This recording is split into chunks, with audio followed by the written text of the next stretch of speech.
Racism from white women, racism from white men, sexism from white men, and sexism from men of color. And then when you look at that box of women of color and you look at where the disproportionate level of injury is, health or otherwise, you're going to have a box below that, and that's black women. So black women then become the oppressed of the oppressed. Wow. Hello all, Jace here. Welcome back. Today we're going to talk about oppression. The rest of the videos primarily deal with the oppression of women and women being second-class citizens, things like that. I just threw that one in because I was doing some research into oppression, and I just thought you guys would get a kick out of that, because that was like fourth level oppression. That was like oppression on steroids with an Adderall kicker. That was next level, and I just thought it was amazing. I figured you guys would too. This next clip we're going to look into, it's a whatever podcast, which I would highly recommend you guys go watch it. It's got two of my favorites. It's got Andrew Wilson and Jake Rattlesnake on there, talking about a variety of topics. But this particular clip is about the oppression of women in American society. Do we need men? Yes. Just like we need women. We need both. I don't think there's a world where it can just, you don't think, okay. What do you think? Andrew's meditating on that one. Huh? Oh, she wants to tangle on that one. I'm not convinced on that, to be honest with you. Okay. But for the same reasons that you wouldn't be, right? So I just say, like, sure, men are total monsters, right? I didn't say that. And since they could, well, no, this is me, right? Okay. It's like, okay, if men really have the capacity to just be kind of like these oppressive monsters, then why not just handmaid tale the whole thing? You just put all the women in the cages, right? And just like livestock them if you wanted to. Women could never do that in opposition. And so because of that, I'm like, well, it seems like men are pretty benevolent, because they really could and have in other countries done that, like in the Middle East, places like this. They completely strip the rights of women kind of overnight. And women can't really do much about it, but they can't do it in reverse, right? They can't make men do this in reverse. So when the question becomes, are women necessary? It's like, yeah, I can agree that women are necessary to have children, but are they necessary to run a society? Clearly not. Like, clearly not. Like, I can point to you many societies right now where they're totally unnecessary in the running of the society. Like, that's just factually true. I think that if women were essentially relegated to second-class citizens, as an is statement, not an ought, as an is statement, if women were relegated to second-class citizens, I think society would be fine. That's really upsetting to hear. So you really just think that women exist to give birth? See, that's the ought. See the ought saying, I see the ought. You see the ought there that you did there? So you think women only exist to do that's an ought claim. I'm not saying ought. So what do you? So I don't think women only exist to do that. I'm telling you descriptively. I want you to answer to the descriptor with a counter descriptor. I think it is true, not ought to be, but is true, that if women were relegated to second-class citizens. Touch My Blade donated $200. If all men passed instantly, or if all women passed. This guy's like Thanos always 5 seconds behind me on who this. would last longer? Think infrastructure, power, water, food, farming, etc. I just want the counter descriptor. So I'm not saying this should be true. I'm not saying that you should do any of this, because you shouldn't. I'm just giving the descriptor of what is correct and accurate. So from my view, it is correct, descriptively true, that if all women were made into second-class citizens tomorrow, they had no real rights, they were not allowed in government positions of any kind, nor leadership positions, that society would be just fine. There would not be any, like, I can't really even envision, I just really can't even really envision any problems, honestly. So I'm waiting for a counter descriptor to say, nope, I do think that there would be lots and lots and lots of problems, and here's what they would be.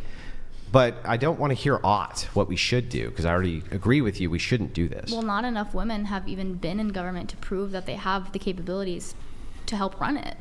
Yeah, but that doesn't counter the descriptor of what of this being true. Like, I'm just going to grant that. Like, maybe women would be the bestest rulers ever. Let's say they occupied 90% of government, they would be way better than men. My descriptor, though, is just that if all women were relegated to second-class citizenry, I don't see why society wouldn't function fine. I mean, I just disagree with you just on the grounds of you can't have one, strata or like one type of person be in power. Well, it wouldn't be one type of person. It would be men? thousands of different types of people. Men. It would be men. Yeah, but wait, And then there's only two types of humans, right? Men and women. Right. Right. So there's male and one female. type of person But can't we is- point to cultures right now where women are completely disenfranchised from all power roles and the society functions fine? Not for them. They're miserable. They're Well, no, they're it's not oppressed. good for They can't do the things they want to do. I agree, it's not good for the women. The women don't like it. But that's not contending again with the descriptor. The descriptor is, would society be fine? Like you could have No, a totally because society oppressed includes underclass. the happiness of their citizens and the abilities for them to act out according to their own needs and wants. And so, if women are oppressed and they can't do that, then it's not a stable and good society for everybody. What if they have a massive brainwashing program which convinces all of the women that they're actually happy? As many of these nations do. And so the women report, we're really happy. No, I'm not kidding. Like this is true right this second. I can point to many countries where this is the case. Gulf states. Yep. Yep. Tons of them. You look at countries like Qatar, Dubai. They don't have really any women in positions of power at all. Well, I think also maybe Andrew, you can speak to like the actual, I guess, practical application here when it comes to men being involved in critical infrastructure. And is that kind of the angle that you're coming at this with? Like, No, I'm literally coming at it from all angles. If women were removed from all societal function, like let's say that this is a Middle Eastern nation where you can't even walk down the street without like having a male escort. Those nations, I'm not kidding, they exist right now. I know that for some reason feminists think that this is like, you're talking about a hypothetical handmade step. These civilizations exist right now and they have hundreds of millions of people in them. Hundreds of millions. If you remove women from all critical roles in society, these nations keep going fine. Like, in many cases, they thrive. Like, that is descriptively true. So I don't even know why people argue it. It's like, Dubai like I that? agree. it's I true. agree. It's like Dubai's a little bit more liberal, but like Yeah. it's just true, right? And you it's look like- at countries like Saudi. It's like that. It's like Saudi's that. a pretty prosperous country. It's like that all over the Middle East. It's like that in many regions of Asian nations as well. It's like that in many places where like women are completely removed from all positions of power, authority, autonomy, and just the societies function. Like now you can say it's not optimal, sure. You can say it's morally reprehensible, agreed. But that's not taking away the fact that they work. Touch My Blade donated $200. I'm Australian, so we still know what's up, lads. See? Great Another one. stream. Did he lose you now with the Australian thing? He lost you, Andrew. Fucking people have been Another sitting one. here Touch trying to my convince blade. me forever that Another this country style. exists. It's not a real Can country. I make a comment about what you said? Because Yeah. it's actually a great point. One of my favorite graphic novels is called Why the Last Man. And Yeah, I've read it. yeah, and essentially one day all of the men just, With Yuri? Drop. Isn't that his name? Yuri or Yorin or something? yeah, Yorick. Yorick. Yeah, and society completely fell apart because women only make up like 2% of engineers Yeah. or doctors, and they didn't know what to do. I mean, you have to read it. It's actually a really cool perspective. Society was completely decimated. This is Yeah, one and last, they went yeah. insane because it helps you realize like how much men actually have a role in society. When I feel like this generation, in the sense, makes it seem like they don't, or try to downplay men, and it's very easy to forget how important they are and how much they do have to contribute and how much expectations that are put on them from the moment they're born. Yeah, Okay, so what we've got here, and this is a common theme we go through, is Andrew trying to have a debate with someone who has no idea how to think critically or logically. Every argument is an emotional plea. Those don't win arguments. They don't stimulate conversations. Anecdotes and emotional pleas get you nowhere. What he's engaged in right now is called a thought experiment. You don't have to believe in it to think it through logically. And it's undeniable that there are many societies completely led by men that have been very successful.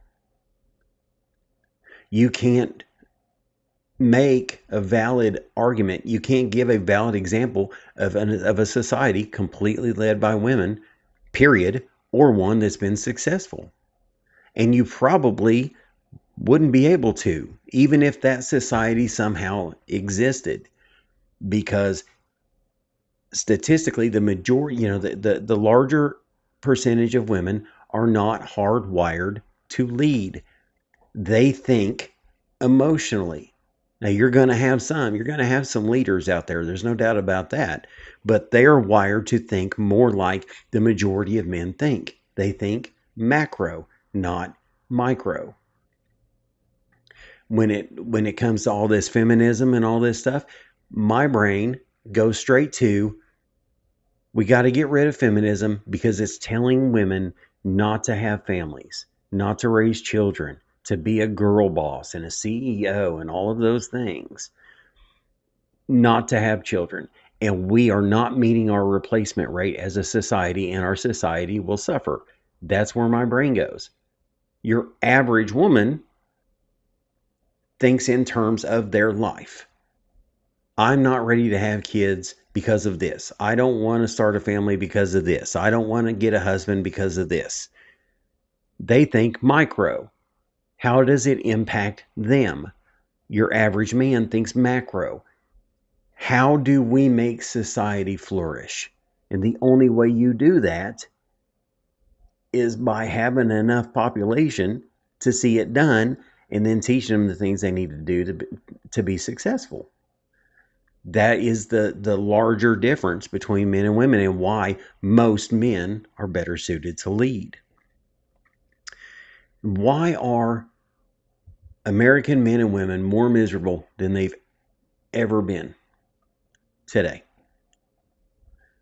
Because they are not fulfilling their roles.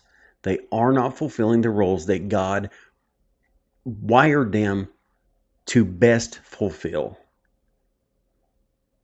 Women are trying to not have kids, not have families, and do their own thing. Men are being feminized and told, not to be a toxic masculine guy, and all of these things. Not to be a chauvinist. It's making everyone miserable, because it's going against how all of us are wired to behave. Men who are doing all of this fighting and whatnot. Yeah, what special cookie do they get? Are they now an oppressed class? They get benefits after war. So would the women. That's true. And they're just respected more.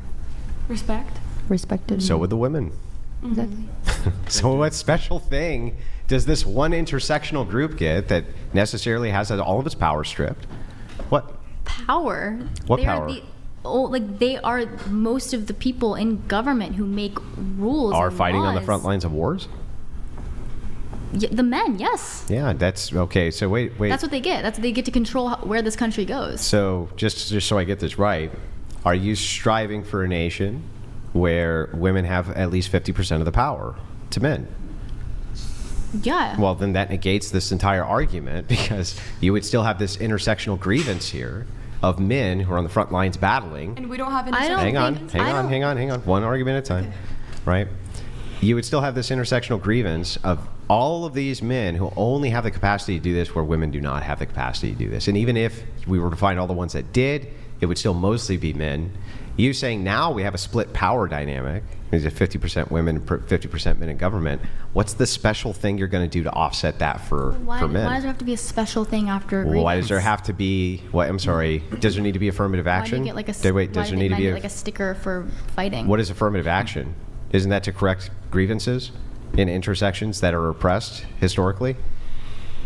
Yes. Okay, well then that's exactly what I'm asking for the draft. I'm asking for an intersection for a grievance that historically have only affected men. Right, and that's why mostly men are in government. And they but you're striving to take them mostly out of government or only equalize power. So if that's the case, you're not actually... Okay, I see what you're arguing. That makes sense. That does make sense. Yeah, I mean, I just think, I think I go back to, why do men need a sticker for fighting? Then why do if why? that's if that's their only option, if women can't fight, then They can't. why if that's the only option, should they get awarded for something that only they can do? Like, if I don't know, that's Well, wait a second. So was this like communism? Like from each according to their according to what they can personally am coming from a do? stance where there shouldn't even be war, so I feel like I'm the bad person to talk to. Yeah, I mean, not really though, right? I would just agree. When is there an award for grievances? What is affirmative action?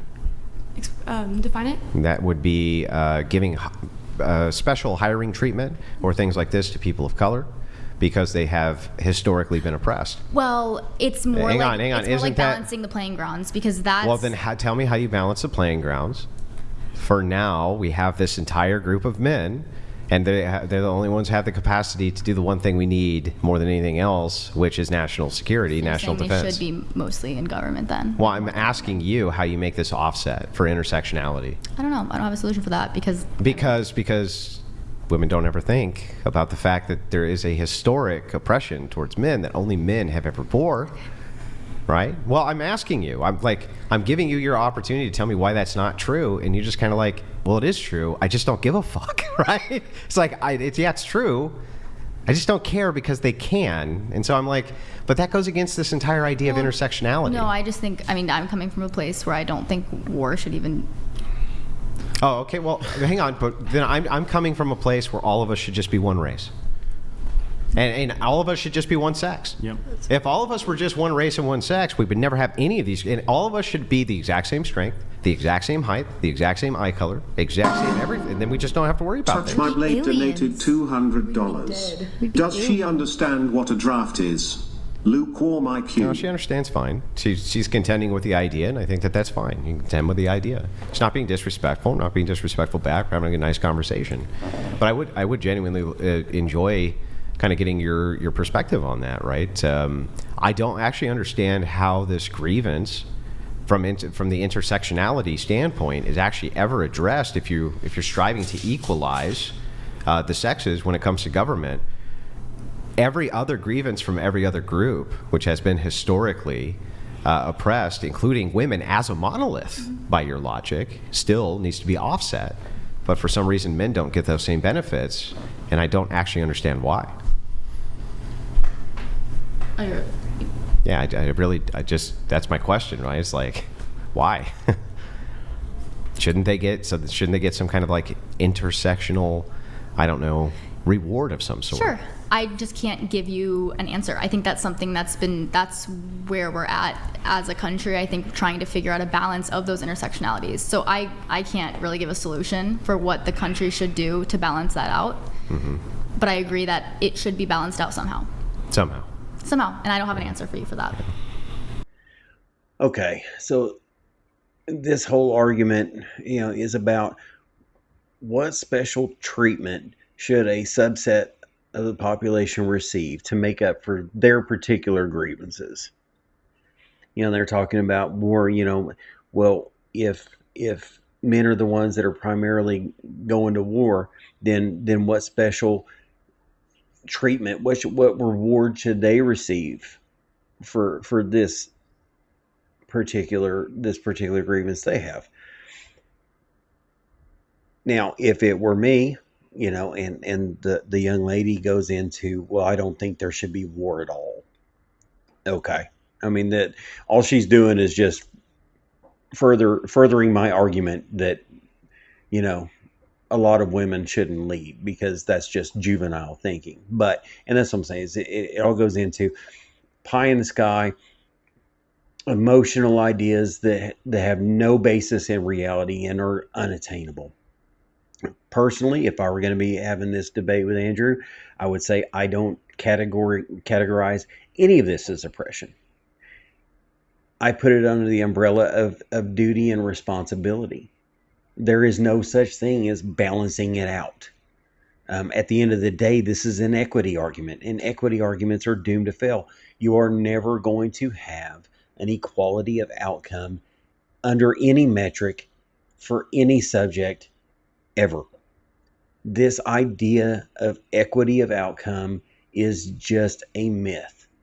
Even the communists, as hard as they tried to make everyone equally miserable, still never attained equity because it's impossible. You could put me and another guy right next to each other, give us all the exact same thing, and we're going to do something completely different with it. We're never going to have the same outcome. We're unique individuals. It just never works. Now, here is my argument for this. Men aren't oppressed because they fight in wars or because they do harder manual labor or because they're often tasked to lead or any of the other grievances that men have been asked to endure. We bear the crosses we're meant to bear and should not complain about bearing them because that's what we're meant to do. Earlier, a couple hours ago, I just finished replacing my daughter's brakes. She calls me, says she needs brakes. I say, okay. There's no equity in this. Her brakes needed replaced. I'm going to go replace them. I didn't complain. I didn't ask her to go do it because that type of work doesn't suit her skill set. She could absolutely learn how to do it, but she still wouldn't be able to do it as efficiently as I can. Just like women should be willing to take on the responsibility of having children, being the comforter, and being the mentor that every good man needs. It is a two-way street. And both parties have to be willing to fulfill their roles for this to work out. Okay, guys, I was going to finish up this video. I was cutting it up and just looking through some other videos, found an awesome video with Charlie Kirk that actually encapsulates so many of the things that I've already just said way better than I could ever state them. So I wanted to include that into this video because it's a really strong argument. That's it, guys. I'm going to leave you with that video. Have a great day, and we'll see you for the next one. Without affirmative action, how do you think we can bring these people in to bring a variety of opinions? Yeah, no, I mean, views? just have a meritocracy, right? So you have 3 white men around you. You can see 1, 2, 3. So if one supports affirmative, no, it's okay.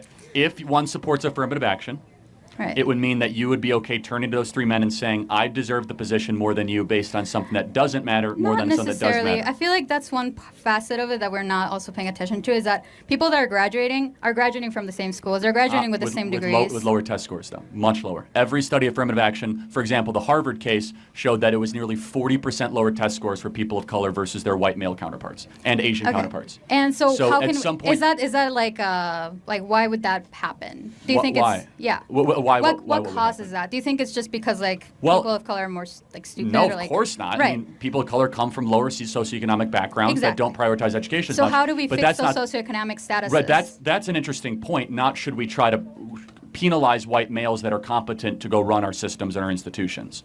So those are 2 different things.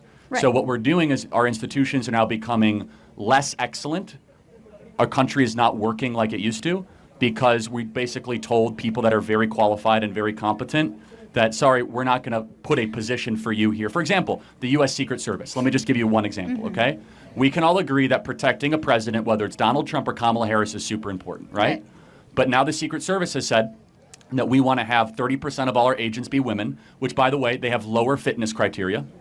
So they have less pull-ups, less push-ups, slower mile time. That's something that's due to your hold on. genetics. Exactly. Yeah, no, but this is affirmative action, right?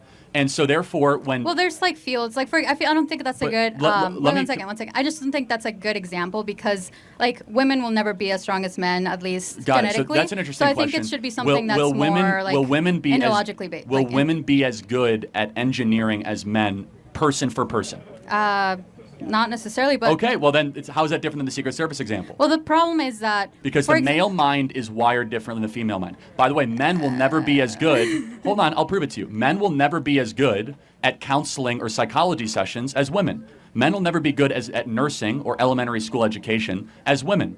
We have certain giftings because our brain is wired a certain way. Women are far better gifted at micro topics, so individual connection. empathetic type conversations, healing people that past trauma and wound. Men are much better at macro topics, right? Trying to build a building, put a skyscraper up, trying to talk geopolitics. And I'll prove it to you. When you go and you see 5 women eating lunch, they're probably talking about micro topics, conversations they had, relationships, friendships. Men, they're talking about politics, sports, or the stock market. That's not necessarily true. Oh, yes. You guys all agree, right?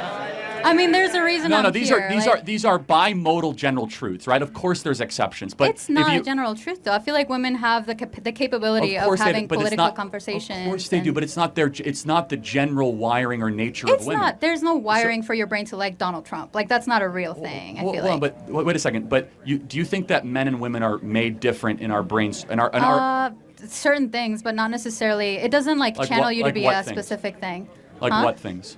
Well, there's specific wirings to produce certain types of hormones, and that's differences that are genetically. So you don't think that men are more likely to like contact sports, more likely to enjoy football, UFC, hunting? I think that's because of a societal norm in general. Over a lot of time. No, come on, you're smarter than that. That's not true. Well, hold on. So why is it there's women that play football? So you can't just say that. And there are men that dress in drag, but those are not the general truth of it. So let me just be clear. You think that there's nothing within the female brain in its constitution that makes young ladies more likely... I mean, being that I'm an engineer, I don't think so. No. Yeah. Really? Yeah, I don't. I mean, I feel like there's... So you think if you pick a random lady here that they'd be just as comfortable sitting and watching a 4-hour football game than they were to go get their hair done with their best girlfriend? Well, I feel like that's kind of diminishing to say, because you're a woman, you will not be able to sit through a 4-hour football field. Is it diminishing to say a man wouldn't want to go get his hair done? No. No, I'm sure you get your hair done, right? Not really. It's 10 minutes in and out, like barbershop. Okay, but you still do it. But the point, again, there are certain things that women will take more seriously. For example, women will take a lot longer getting ready for the day than men. Yeah. Right? Why? Because we're held to higher standards to look pretty. No. For example, your hair. How short is your hair? It's super short. Mine, it's going to take longer to dry. Do you wear right? makeup? Yeah. Why? Because you want to look pretty, and it takes... Yeah, that's not important to me because I'm a man. Well, right. But who made you feel that way? But there's something in your wiring... But you feel comfortable not wearing makeup because of a certain reason. Well, but you wouldn't feel comfortable wearing makeup? I can not wear makeup. But why do you do it?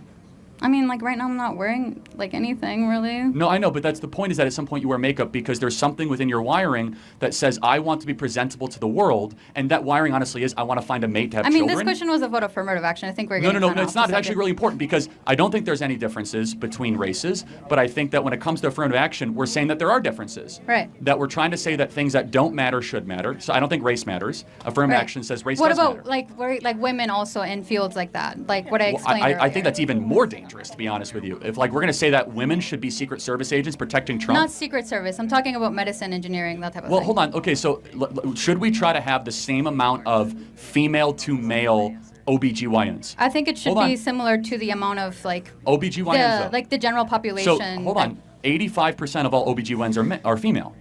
Yeah. So now should we have parity so that men... I have an OBGYN that's a man. That's not a problem. That's not the point. The point is, should we have parity? I think it should be similar to whatever the... Got it, okay. So you're consistent. So women studying in the OBGYN field will be actively discriminated against, so a man can, because we must have parity. It's not about people in the OBGYN specifically, it's about people in general. Men were, for example, women were not able to vote until less than 100 years ago, basically, right? What does that have to do with One second. So because of that, a lot of the laws, a lot of everything that's set in place was made by men, was excluding women, was creating reforms and certain legislations that would specifically, support men rather than women, because women don't have that ability. Or support society. I don't think it was always about supporting Well, for example, what about it? What I brought up, endometriosis, so the seatbelt accident, all this stuff is due because we tend to favor men in specific. But, so I just don't believe that. First of all, because research will go where the money is, and so if was there money in endometriosis research? Not much, because men that's don't why. care. So maybe it wasn't sexism. Maybe it was a monetary explanation. Well, who has the money in a society? Well, actually, women control more money than men in the country. But men, women weren't able to have bank accounts until less than 100 years ago. So they can't really build that generational wealth. Do you think it's been a better thing with women's liberation in the last 20, 30 years? Yeah, I would. Do you think that's interesting? Do you think women are happier in America today than they were 30 years ago? Yeah. Then why are they the most depressed group in the history of the species? Women are the most miserable they've ever been. Like, why is that? I don't think that's because we're allowed to have money. No, now, I'm asking but it's like more liberation, more college degrees, more birth control, less marriage. I would less argue kids. otherwise. I don't know where you got that data. No, like, we're everybody more agrees that depressed. women are super miserable. Like as far as versus 30 years ago. Well, it could be the fact that because women weren't able to go to a psychologist or like before. Or maybe it's because they're not doing the one thing that they want to do, which is to get married and have children. Yeah, she's saying that no, it's actually opposite. It's saying that women actually. It says women around the world report higher levels of life satisfaction than men, but at the same time report more daily stress. Yeah, so we're just held to type in women antidepressant use 2024. It is the highest it has ever been. But there's like more layers to it than that. It can't just be that. You have to look at why are women more likely to go and talk to a psychologist. There's the differences in that. So, but I'm just curious. So, do you think women are generally happier in 2024 than they were in 1964? Yes. Okay, thank you very much. But I just had the question of how would you want to fix that? Just there's no problem to fix. Pure meritocracy. No, I'm just saying like how do you bring people with diverse opinions? Oh yeah, I mean like I don't care that much about. I care about excellence. So like women, like you used to be I studying don't into care stuff about like putting women in endometriosis STEM. and I stuff care like about that. being a strong. No, I'm talking about like being able to like look into those type of things, like endometriosis, like all this stuff. How do we make that safer for other people without bringing people that care about it? Not that important to me. I want the country we once had, which was the greatest country ever, where we put excellence and we put superior intellect above like sensitive racial politics. Not interesting to me. Okay. Because it was a bunch of white men that were like running the country, and all of a sudden we've decided. I'm not saying that's a bad thing. I'm just saying good. that. Like that's fine. I mean, but when we used to have a country that was based on merit, we were more successful, and we were a better run country, and we're objectively not now. Yeah. We're a country I'm just saying that in we can't engineering, even there's protect a a lot president of from getting shot. Yeah, there's a lot of parts in engineering that because we don't have a diverse look of opinions, and we're putting certain people into more